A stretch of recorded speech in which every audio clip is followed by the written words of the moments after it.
Tak sebaiknya kita. Iya. Hanya kita saja. Oke. Oke Bu Joki, ini kan putusan itu kan hampir juga bersamaan dengan Fadel. Ketika Fadel divonis 12 tahun ya? Iya.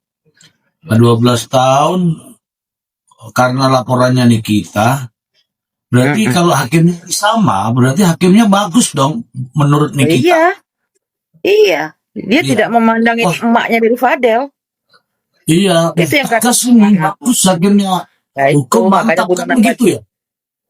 Makanya begitu aku lihat juga hakim ketuanya sama ternyata, dan hakim anggota satunya juga sama, hanya beda di anggota 2 saja.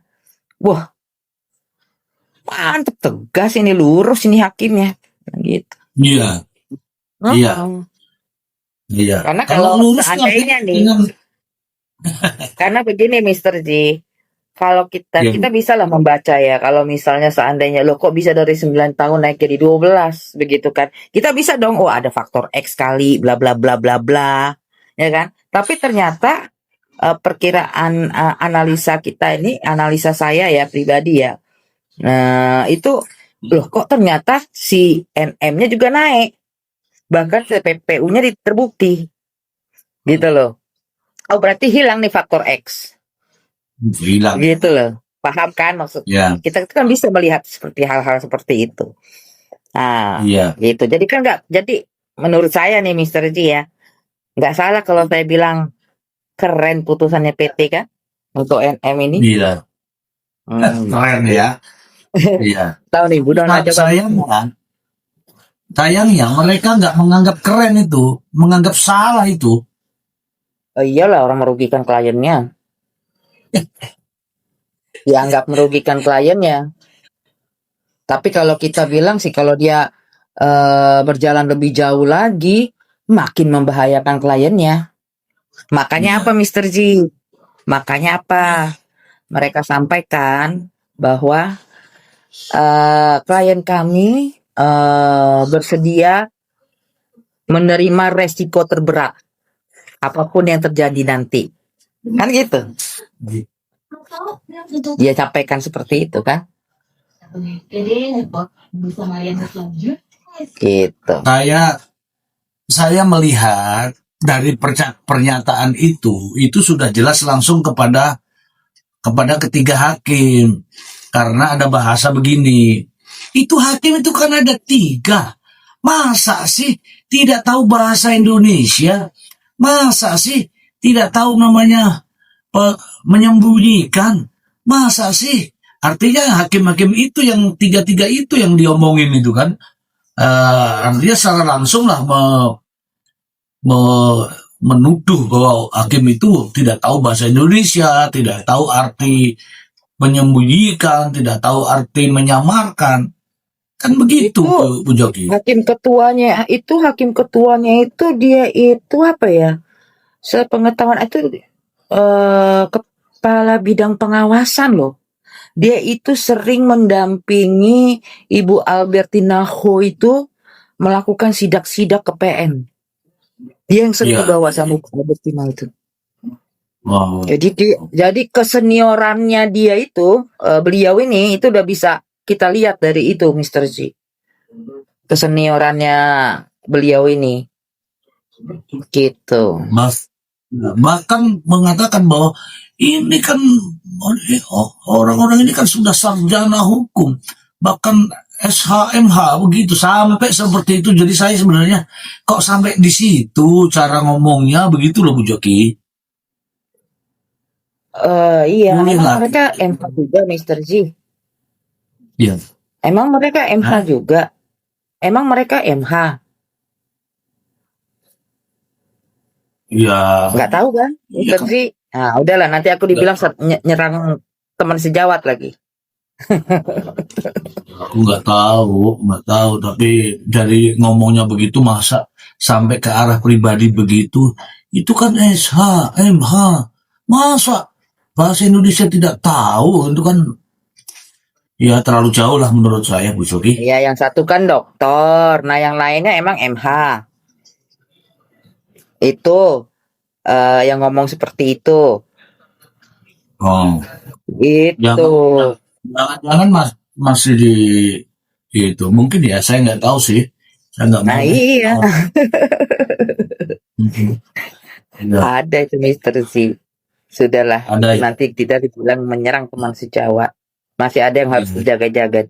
Hmm. iya, iya lah, iya lah. Saya jujur saja saya prihatin. Mengapa?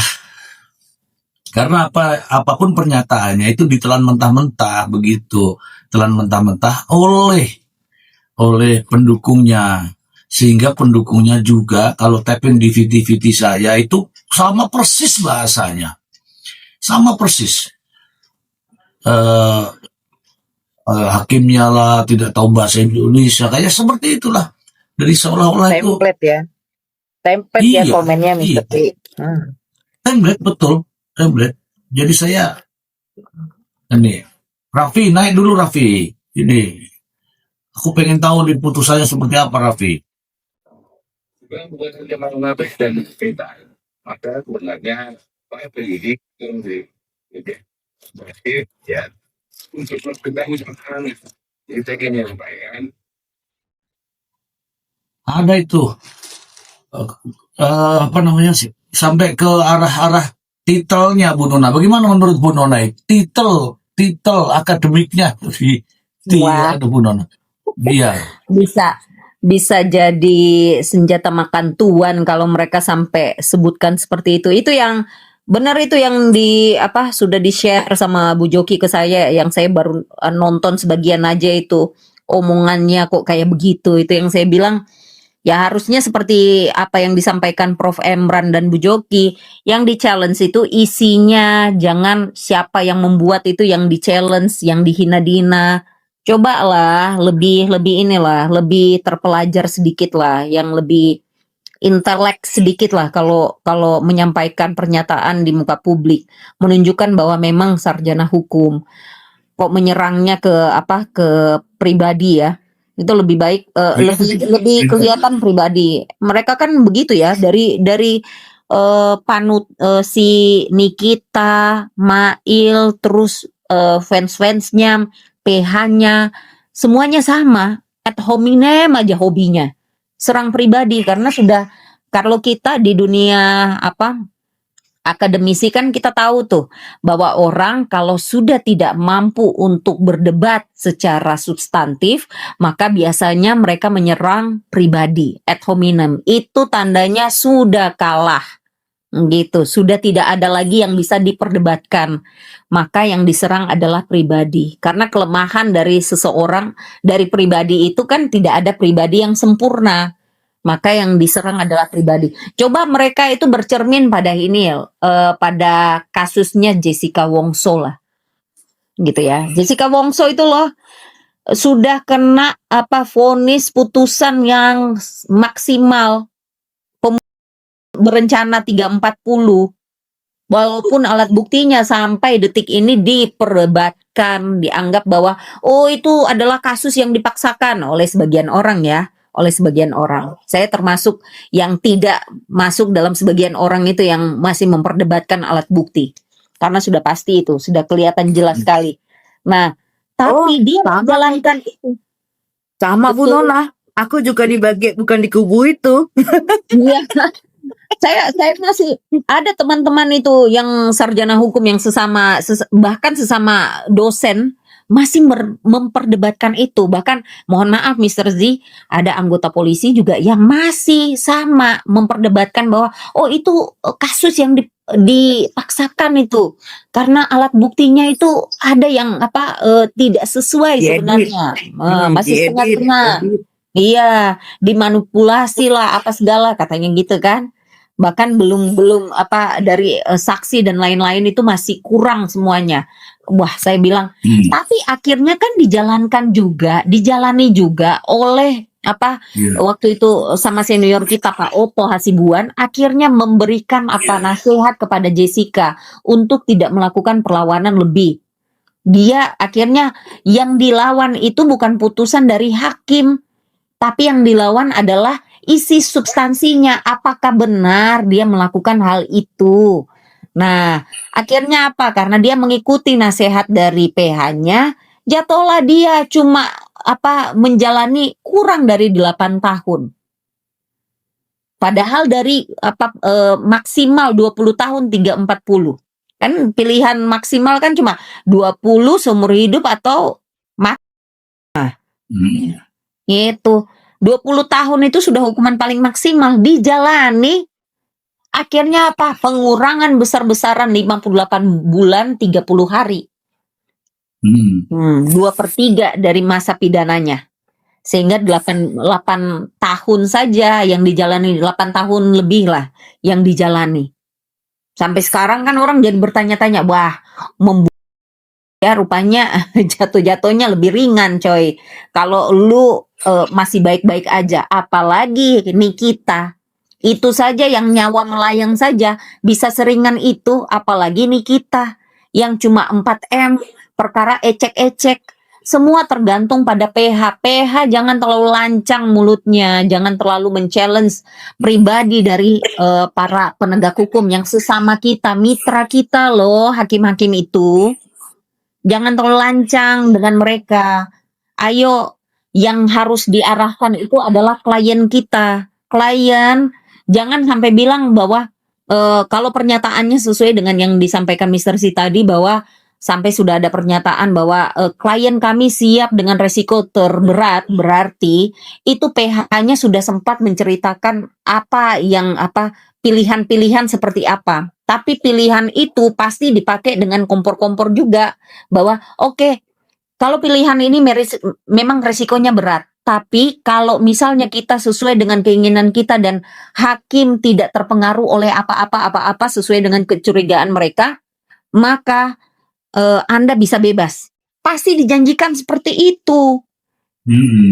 Sehingga akhirnya apa? Kliennya kalau sudah dikomporin seperti itu, dia akan men-challenge dirinya sendiri. Sudah, akhirnya tarik-menarik kan. Oke, kalau memang itu resiko yang terberat, tapi resiko dampak terbaiknya, hasil terbaiknya adalah saya bebas. Ya sudah, saya pakai itu aja deh. Mau nggak mau deh, sudah kepalang basah, kepalang tanggung. Harusnya kan dinasihati. Kita jangan. Ini memang resikonya, ini memang challenge kita ini memang berat, tapi resikonya berat. Sebaiknya karena jaksa tidak melakukan kasasi, kita juga jangan lakukan kasasi. Ini memang naik cuma 6 bulan. Gitu kan, 6 tahun. Tapi kan nanti ada pengurangan. Kalau kita mendaftar dari sekarang, ini kita melewati nanti masih ada Desember ini dapat remisi. Bukan hanya yang remisi itu bukan hanya ke yang Kristen, yang Islam pun dapat. Habis itu nanti tahun baru dapat. Belum lagi kena lebaran. Kalau kamu ngikut ini, maunya ini, masih mau men-challenge lagi di kasasi, maka tunggu lagi proses kasasi sudah selesai, baru kamu bisa ajukan remisi. Artinya tunggu tuh bisa lebih dari 3 sampai 4 bulan. Bayangkan tuh. Gitu. Iya. Bahkan ada narasi ini, Bu, dari lanjutan tadi itu ada narasi begini. Ini hakim-hakim itu sudah kode etik, pelanggaran kode etik berat. Bahkan kalau saya ini sebagai pengacara untuk dan atas nama klien, saya akan laporkan ini. Ini pelanggaran berat. Gitu. Aduh, sampai ke situ arahnya ini. Justru kalau saya melihat dari ucapannya itu juga pelanggaran berat itu. Benar. Banget. dia justru begini, lebih bagus lagi kalau laki-laki itu yang dipegang omongannya. Ayo, siapapun yang keluarkan pernyataan itu, lakukan apa yang Anda bicarakan itu, Anda sampaikan itu, lakukan. Dan nanti risiko Anda juga yang terima. Karena apa? Hakim lewat dia tidak akan perseorangan menyerang, tetapi dia lewat institusi. Karena nanti MA yang akan menggugat, yang akan menuntut balik. Karena yang dilawan, kalau satu yang dilawan, Karena hakim itu kan bertugas itu kan berdasarkan hierarki ya, hierarki penugasan. Mereka ada SK-nya dari kepala PN, gitu kan. Ada SK kalau yang di hakim banding itu dari kepala PT, ketua PT, gitu kan, ketua pengadilan tinggi. Maka yang dilawan adalah institusi, dan semua surat-surat SK-SK itu semua bermuara ke satu, yaitu MA. Maka kalau mereka men-challenge gitu, mereka melaporkan ke KY lah, ke KPK lah, kemana lagi, ke ombudsman lah kalau perlu, gitu ya. Nah, yang mereka lawan adalah institusi kemudian. MA yang nanti bersurat kembali. Jangan salah, itu baru kita jangan sampai men-challenge atau terlalu lancang utek-utek tugas dari hakim itu, nanti yang selama ini tidak pernah diterapkan akhirnya diterapkan, yaitu contempt of court. Contempt of court itu bukan hanya berlaku di dalam persidangan, tapi selama proses persidangan, mau itu di PN, di PT maupun di MA, itu bisa berlaku. Kalau itu sudah berlaku, nah selesai sudah bola-bola. Oke. Saya tanya sama Bu Joki nih sekarang. Bu Joki, ini kan konferensi pers para pengacara atau kuasa hukum. Itu yang ngomong itu Bu Joki, yang ngomong itu, saya nggak tahu siapa namanya, lupa. Yang ngomong itu kayaknya nggak pernah mendampingi deh Bu Joki. Atau saya yang salah lihat Bu Joki.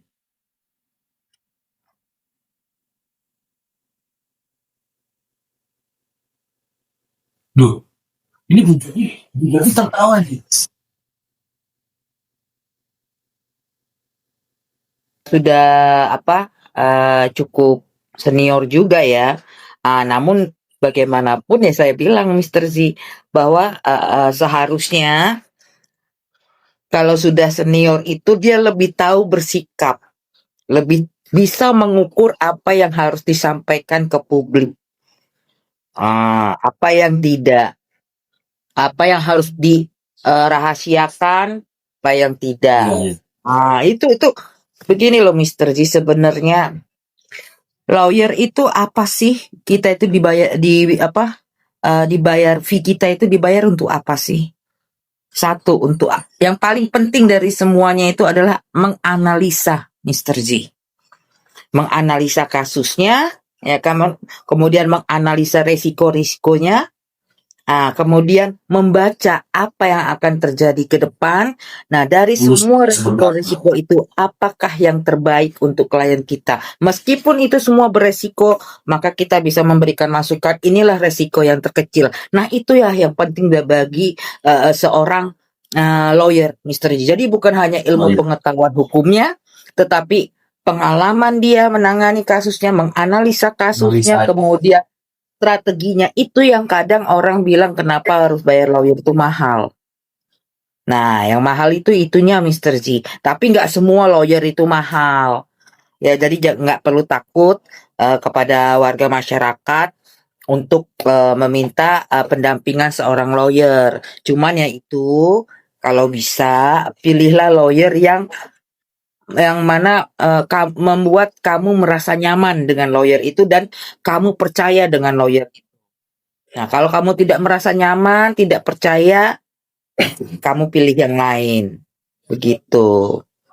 Ini penting itu Mr. Z sebagai pembelajaran bagi kita. Jadi ya jangan juga dilihat sudah berumurnya, ya kan, kadang-kadang juga sudah berumur tetapi ada juga yang baru dapat KTA-nya atau baru disumpah berapa tahun, ya kan. Kalau baru berapa tahun kan belum pengalaman tuh, ya kan. Nah, ada juga yang baru berapa tahun tapi dia sudah banyak memegang perkara-perkara besar. Nah, itu bisa kita jadikan rujukan bahwa dia juga bisa menangani perkara-perkara yang mungkin bisa membantu dalam permasalahan yang sedang kita hadapi. Nah, jadi bisa juga kita bagaimana menemukan lawyer yang bisa kita percaya, misalnya dari rekomendasi teman-teman. Seperti itu. Bisa kalau dari rekomendasi kan sudah ada masukan-masukan ya dari teman ya untuk memilih seorang lawyer. Nah, begitu Mr. Z. Iya, soalnya tidak ada di sidang PN, tidak ada, tiba-tiba konferensi pers, kemudian seperti itulah apa yang disampaikan, begitu Bu Joki. Ya, mungkin ya begitu, makanya ya kita nggak tahu nih. Mungkin karena dia baru masuk TV, makanya dia dikit-dikit konferensi pers atau bagaimana ya kan? Nggak Iya. tahu lah kita. Tapi kalau Iya. saya nggak suka Mr. Z di up itu. Hmm. Apalagi Kalau saya membahas bukan masanya lagi Mr. Z. Bukan masanya lagi. Kalau saya, Iya. Bu Nona juga, karena Bu Nona terlampau sibuk dengan mahasiswa-mahasiswanya dan perkara-perkaranya yang berjibun. Jadi tidak ada waktu dia untuk konferensi pers. Betul, betul. Saya pernah cerita di sini sama Mr. T juga Bu Joki. Yang saya pernah cerita Bu Joki kalau tidak salah, saya bilang saya pernah bayar 35 juta justru untuk turun take down berita saya di sini. Iya, pernah dengar. Saking ada beberapa koran lokal sama beberapa medsos, pokoknya ada beberapa teman jurnalis lah saya minta untuk take down semua, memang butuh waktu. Saya bilang saya tidak mau sampai nanti di copy paste lagi kemana karena yang saya bela waktu itu adalah seorang pelaku dipidana, titipan dari teman. Memang saya satu-satunya penasihat hukumnya dan korbannya itu 8 nyawa. Saya nggak enak waktu itu, saya nggak enak hati karena satu, yang saya bela adalah pelaku, yang kedua saya konflik justru dengan keluarga dari pelaku ini. Jadi ya begitu, agak panjang ceritanya. Nanti kapan-kapan mas saya cerita ke Bu Joki dan Mr. Z. Oke. Jadi terkadang ada lawyer-lawyer juga yang nggak senang di masuk media, Mr. Z. Banyak yang kayak gitu. Dan juga nggak semua lawyer juga itu kaya, Mr. Z. Istilahnya kita itu ada pengacara roda 2. Tapi terkadang yang begitu mentalnya kuat. Jadi jangan diremehkan.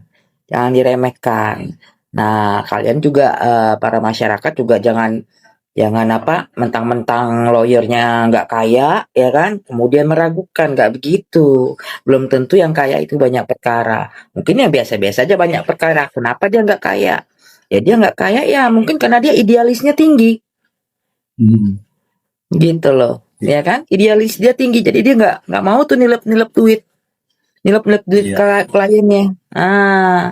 Jadi tidak bisa kita samaratakan. Makanya saya bilang kuncinya adalah cari lawyer yang membuat kamu nyaman dan bisa memegang kepercayaan kamu gitu. Iya. Biasanya lebih salut itu kalau ada pengacara begitu ditanya sama media, itu justru dia sopan menanggapinya, nggak langsung menggebu-gebu seperti itu. Mohon maaf ya, ini masih dalam proses, doakan ya, kami berjuang. Kan itu lebih bagus sebenarnya itu daripada oh ya tadi tuh begini dan begono, itu salah, itu bangsa nggak suka itu. Ya, saya suka itu yang apa namanya, dalam menjawab itu memiliki nilai kewibawaan. Mohon maaf ya, kami sedang berjuang, doakan ya. Gitu. Mohon maaf ya, mungkin Anda sudah lihat sendiri tadi bagaimana. Itu malah lebih bagus sebenarnya. Lebih wise itu Mr. Z. Tahu nggak misal contoh tadi seperti yang Bu Nona sampaikan mengenai contoh perkaranya siapa nih? Siapa tadi? Jessica Wongso. Ya, Mr. Z ya. Kalau aku sepakat sama Bu Nona bahwa pembuktian di persidangan itu sudah tidak terbantah lagi. Nah, namun Mr. Z, saya kan pernah bilang sudahlah, kalau yang resiko terbesar NM kasasi ini kemungkinan bisa saja naik itu besar, ya kan? Setidak-tidaknya sama. Kalau untuk lepas itu menurut saya nggak mungkin karena terlampau kuat pembuktiannya. Tahu nggak itu Pak Otto itu kemudian saya juga bilang soal Nikita itu terima saja putusan ini, kemudian mengenai nama baik cap pemeras itu nanti itu bisa kita olah, Lambat laun. bisa kita nanti perbaikin, ya kan? Nanti lama-lama masyarakat bisa menerima kamu kembali. Ya, contoh Iya. perkara Jessica Wongso itu menjelang kalau nggak salah ya, kalau saya perhatikan menjelang Jessica itu mau dikeluarkan dari tahanan itu Pak Otto itu udah ngangkat lagi mengenai pembuktian di persidangan, itu diangkat tuh sama Pak Otto tuh, diangkat ya kan. Jadi masyarakat jadi berpikir ulang mengenai pembuktian daripada Jessica. Oke? Nah, begitu nanti si Jessica keluar, itu masyarakat itu sudah tidak mencap dia lagi bahwa dia seorang, tetap karena ada pemecahan perbedaan pendapat nih, apalagi sampai diangkat jadi film, ya kan? Sekarang gimana Jessica? Aku lihat dia sering live di TikTok, gembira-gembira dia nyanyi-nyanyi di TikTok. Penontonnya ribuan kalau dia naik live. Si Jessica. Nah, itu loh maksud saya itu. Nah, jadi strategi matang itu sangat perlu. Begitu Mr. Z. Jadi perbaikan nama ini seperti kata perbaikan nama itu bisa kita lakukan. Nanti ada lagi teknik PH-nya lah, ntar pakai caranya tekniknya Pak Otto kayak bagaimana lah ya. Jadi sebelum dia keluar dia perbaikin dulu namanya si NM ini di masyarakat ya kan. Strateginya ya kan. Nanti begitu dia keluar masyarakat sudah bisa menerima dia. Itu kan lebih puas, cantik mainnya, tapi dia cepat keluar dari tahanan. Itu kan aku ingat satu sosok itu bagus itu. Sosok itu adalah Johnny Indo. Johnny Indo itu aslinya itu ya asli. Begitu difilmkan jadilah dia bintang film, kan begitu ya? Betul. Johnny Indo.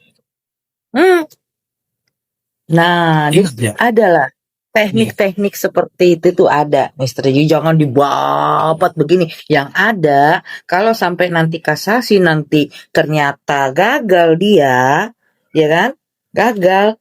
Ya udahlah. Yang ada diingatan di masyarakat ini adalah bagaimana dia berperkara kemarin, bagaimana dia di persidangan kemarin. Dia agak lebih susah memperbaiki nama baiknya. Nah, iya.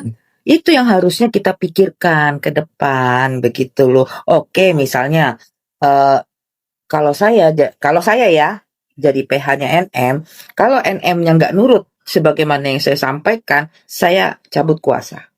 Lebih baik cari lawyer yang lain. Karena apa? Kita sudah tidak sejalan pemikirannya. Kalau saya, karena saya masih idealis, Mr. Z. Saya, Bu Nona, Prof. Emran itu idealis. Gitu, Mr. Z. Harus melihat perkaranya dan realitanya seperti apa, bukannya ngotot tanpa fakta dan data, bolak-balik kata hanya untuk mendapat dukungan, kan itu ya fatal pada akibatnya nanti. Iya, padahal ini udah mulai tahu dia sudah menjalanin 1 tahun ya berarti ya, 1 tahun 1 tahun 10 bulan. Dia kan Februari kalau nggak Februari atau Maret masuk tahanan kan. Nah, sekitar 10 bulan. 2/3. Terus nanti dia dapat remisi. Lebaran lagi ya kan, Lebaran. Udah lagi deket 17 Agustus lagi. Kemudian nanti dia terakhir bisa PB. Ya kan? Pembebasan bersyarat ya ambil PB terakhir. Udah cepet. Nggak sampai 2 tahun dia di dalam. Ya kan? Iya. Ini 2 tahun lebih lah kalau sudah 6 tahun ini 2 tahun lebih lah, 3 tahunan. Cepet itu nggak keras. Iya. Masalahnya pendukungnya siswa selalu support, ayo.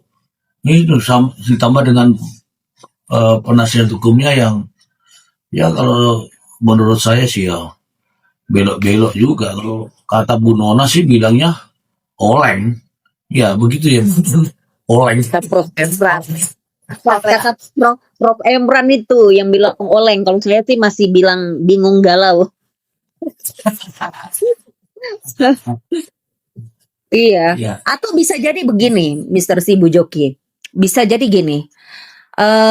Kemungkinan besar juga Nikitanya sendiri yang kalau kita perhatikan ya, karena perilaku, tabiat dan apa ini kan dia bagaikan buku-buku yang terbuka ya, terbuka yang bisa kita baca Iya. tuh sepanjang ini.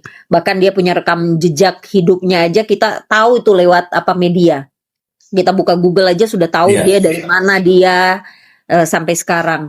Nah, sehingga saya bisa baca apa kemungkinan gini, bisa jadi dia sendiri yang mengulur-ulur, dia buat masalah ini semakin semakin sulit gitu ya. Karena mungkin dia sudah dengar-dengar juga apa yang kita omongkan di sini bahwa dia dan Mail adalah bagian yang krusial dari kasus ini, bahwa mereka ini yang menentukan nasib orang-orang di belakang ya, Whitlocker itu ya, penganjur-penganjur Ya. itu ya, Dokter O Ya. dan lain. Karena kemungkinan besar juga di belakang kemungkinan mereka sudah buat kesepakatan bahwa oke, saya tidak akan buka nama kamu, tapi kamu akan membiayai hidup saya.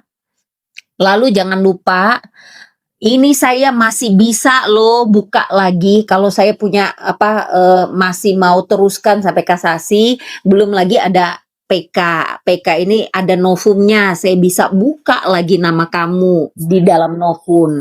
Nah, jadi ini yang dijadikan tekanan untuk orang-orang di belakang layar itu supaya mereka tetap bisa menjanjikan yang lebih tinggi lagi, lebih tinggi. Nah, saya masih ingat apa yang disampaikan oleh Bu Fitri ya di waktu-waktu lalu di Komal ini, bahwa Bu Fitri bilang, saya mau lihat nanti apakah sampai sejauh mana si orang belakang ini bertahan.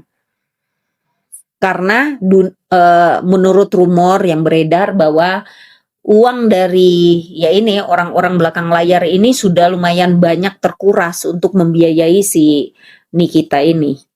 Gitu. Entah orang siapa itu kan sudah jadi rahasia umum lah. Whitlocker itu ya. Nah, Ya. maka ini yang dijadikan senjata karena mereka yang dalam lingkaran kejahatan ini kan orang licik semua kan. Kita sudah tahu ini orang seperti apa mereka ini lewat pergerakan kasus ini. Makanya saya pikir ini yang dijadikan tekanan, kemungkinan dia mengambil kesempatan juga, maka itu dia tidak memikirkan nama baik dia, efek dari nama baik seorang yang sudah terpidana itu seperti apa. Atau mungkin dia sudah terbiasa dengan kasus-kasus, karena ini kan yang keempat kalinya dia masuk penjara kan, Mr. C. Gitu, diputus pidana kan sudah yang keempat kali nih. Yang pertama kalau tidak salah kasus yang dia berkelahi di bar. Terus kasus kedua yang dia ngapain itu ya? Kayaknya berkelahi juga ya. Bela temannya kah? Baru yang ketiga kekerasan ke suaminya ya. Nah, Ada kok dibaca. iya. Rekam jejaknya kan 3 kali itu ya. Pokoknya ini yang keempat kali. Maka otomatis kalau secara kriminologi hukum, kemungkinan besar dia sudah membiasakan diri dengan itu. Gitu. Sehingga dia pikir kalau yang keempat kali ini dia bisa terpenjara dan agak lama sedikit, tapi keuntungan di balik itu bisa lebih banyak. Kenapa tidak bagi dia? Mungkin seperti itu. Karena kita tidak tahu ya pola pikir orang kan, Mr. Z. Kalau kita kayak kita ini, nama kita saja dipanggil untuk diperiksa di Polres yang tempat kita bekerja, harusnya kerjasama dengan mereka, bermitra dengan kepolisian saja, rasanya kok kayak menakutkan gitu kan. Walaupun kita hari-hari ketemu kan rasanya waduh, kok yang biasanya kita dampingi orang yang dipanggil, kok kita yang nama kita yang masuk dalam surat pemanggilan, rasanya nggak enak betul gitu ya. Iya. Gitu. Tapi kalau orang-orang yang sudah terbiasa dengan seperti ini, kemungkinan dia mungkin sudah punya toleransi mungkin ya. Toleransi. Eh, ya sudah Toleransi. adaptasi, udah ya benar toleransi. Iya, toleransi terhadap yang seperti ini. Wah, padahal dia tidak berpikir bahwa ada efek jangka panjangnya, bukan pada diri dia. Itu yang kenapa NPD itu juga masuk di sini ya. Harusnya dia berpikir itu bukan selalu dunia ini hanya pada dia saja pusatnya. Itu loh ada anak-anaknya, ada saudaranya, ada saudara-saudaranya, walaupun orang tuanya ya tidak ada lagi. Kalau orang tuanya ada ya dia harus bertanggung jawab terhadap nama baik orang tuanya. Nah ini kan ada Iya. anak-anaknya, ada saudara-saudaranya yang memikul tanggung jawab nama baik itu. Kemana-mana, kakaknya Nikita, adiknya Nikita, anaknya Nikita. Bayangkan, sedangkan Nikitanya, Nikita yang di penjara itu kah? Yang kena masalah itu kah? Pemerasan itu kah? Waduh, rasanya kayak gimana sih mental-mentalnya itu? Dia tidak pikirkan itu, yang dia pikirkan, oke lah saya di penjara sekian waktu, tapi keuntungan besar akan saya peroleh. Itu yang mungkin saya pikir Iya. kenapa dia nekat sampai ke ini ya, kasasi. Menurut saya ya sejauh ini. Karena dari yang kita omongkan kemarin kayaknya mental semua oleh pernyataan dari PH-PH-nya itu, Mr. Z, Bu Joki.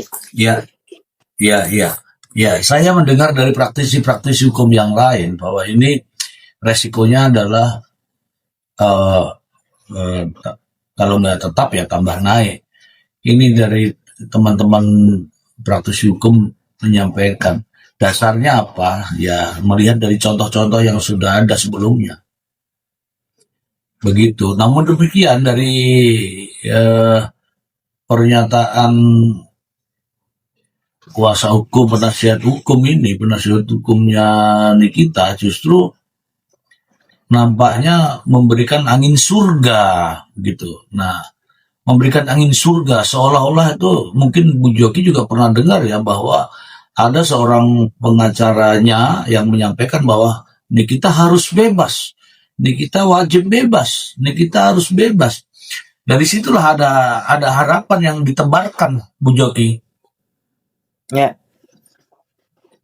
Yang saya dengar tuh kami meyakini Nikita akan bebas di banding. Nah, itu yang aku dengar statementnya seperti itu. Kami meyakini katanya. Ya silakan saja meyakini, tetapi kan tidak boleh menjanjikan. Itu ada kode etiknya. Kode etik advokat itu ada. Tidak boleh menjanjikan kemenangan kepada klien. Iya, tidak boleh menjanjikan. Nah, itu harusnya dipegang teguh gitu loh, supaya kita tidak kena kode etik. Nah, demikian kami juga membicarakan ini, Mr. G. Ini kami juga masih tahan-tahan karena kami juga terikat kode etik sebagai teman sejawat, ya kan? Kita ukur. Ya. Nah, karena tidak boleh saling menjatuhkan, saling menyerang, itu kan. Apalagi yang teman sejawat yang sedang menangani perkara itu ada kode etiknya. Itu makanya kita juga masih tahan-tahan, masih dalam batas-batas yang wajar. Kita tidak menyerang orangnya, kita tidak menyerang pribadinya, tetapi kita menyampaikan analisa-analisa kita, ya kan? Analisa dalam perkara ini gitu, Mr. Z.